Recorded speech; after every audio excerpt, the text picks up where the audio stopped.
الحمدللہ رب العالمین والصلاة والسلام علی رسول الکریم اما بعد فاعوذ باللہ من الشیطان الرجیم بسم اللہ الرحمن الرحیم فیہن قاصرات الطرف لم یطمثہن انس ولا جان فَبِأَيِّ آلَاءِ رَبِّكُمَا تُكَذِّبَانِ كَأَنَّهُنَّ الْيَاقُوتُ وَالْمَرْجَانُ فَبِأَيِّ آلَاءِ رَبِّكُمَا تُكَذِّبَانِ صدق اللہ العظیم۔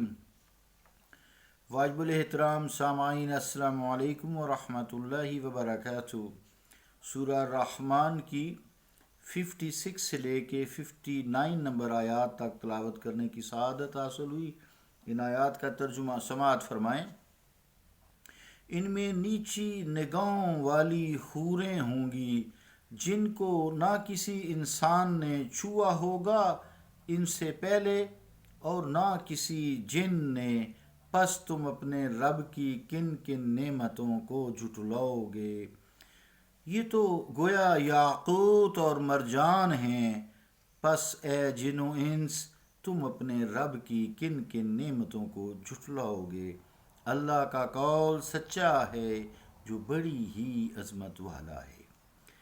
عزیزان گرامی قدر، وہ لوگ جو اللہ تعالیٰ کے خوف سے کہ کہیں کوئی گناہ نہ ہو جائے، میرا کریم رب ناراض نہ ہو جائے، ڈر ڈر کے زندگی گزارتے رہے، ان کی نعمتوں کا تذکرہ چل رہا تھا، تو وہ جو ان کو 2 باغ ملیں گے جو اللہ تعالیٰ سے ڈرنے والے ہیں، ان کے اندر جو ہوں گی حوریں ہوں گی، اس کا تذکرہ کیا گیا ہے۔ ان باغات میں جو محلات ہیں، مکانات ہیں جو ان جنتیوں کے لیے بنائے گئے ہیں، ان میں ایسی عورتیں ہوں گی جو شرم و حیا کا پیکر ہوں گی، ان کی نگاہیں نیچی ہوں گی، وہ اپنے شوہروں کے بغیر کسی کی طرف آنکھ اٹھا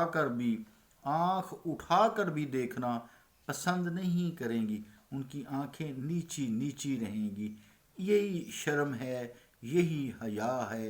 وہ اتنی پاک دامن اور عفت مآب ہوں گی کہ آج تک کسی انسان نے یا جن نے انہیں ٹچ تک نہ کیا ہو۔ عزیزان گرامی قدر، ان آیات میں غور کرنے سے پتہ چلتا ہے کہ ان کے ظاہری حسن و جمال کے ذکر سے پہلے قرآن کریم نے ان کی شان عفت و حیا کا ذکر فرمایا ہے۔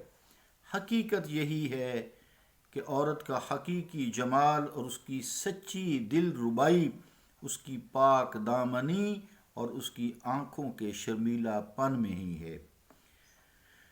مصرع ہے کلیات اقبال سے، گہر میں آب گہر کے سوا کچھ اور نہیں ہے۔ گہر میں آب گہر کے سوا کچھ اور نہیں، یہ نہ ہو تو پھر کیا ہے؟ خود را تو دمن، یعنی کوڑے کے ڈھیر پر اگا ہوا سبزہ۔ عزیزان گرامی قدر، کوڑے کا جو ڈھیر ہوتا ہے اس کے اوپر جو سبزہ اگا ہوا ہوتا ہے اس پر گدھے ہی لپک لپک کر جاتے ہیں۔ غور فرمانے کی چیز ہے، اس پر گدھے ہی لپک لپک کر جاتے ہیں، اسے تر نوالا بناتے ہیں، اسے اپنے چارے کے طور پر استعمال کرتے ہیں اور پھر ہینگ ہینگ کر اس کا اظہار کرتے ہیں۔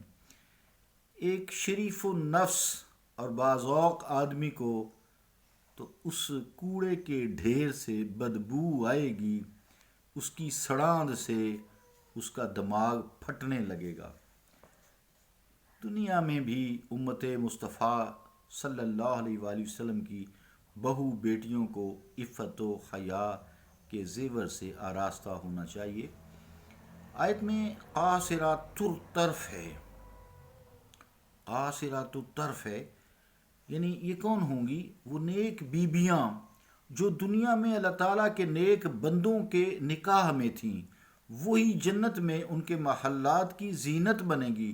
ان کے علاوہ انہیں اور حوریں بھی عطا کی جائیں گی، نیز وہ مسلمان عورتیں جو کسی کے نکاح میں نہ تھیں یا جن کے خاوند جہنم رسید کر دیے گئے تھے، ان کو بھی جنتی مردوں کے ساتھ بیاہ دیا جائے گا۔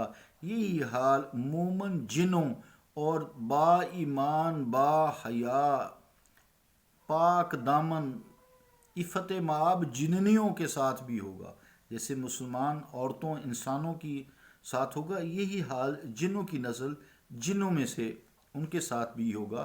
علامہ قرطبی رحمۃ اللہ علیہ مختلف اقوال لکھتے ہیں، اس کے بعد فرماتے ہیں والذی یغلب علی الظن ان الانسی یؤتی من الانسیات والحور والجنیہ یؤتی من الجنیات والحور۔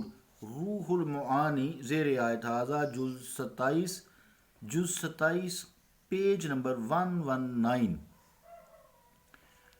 اللہ رب العالمین ہمارے دلوں میں اللہ تعالیٰ کا خوف پیدا کرے۔ وعدے تو اس نے کر ہی دیے ہیں، ہم میں ہی عمل کی کمی ہے۔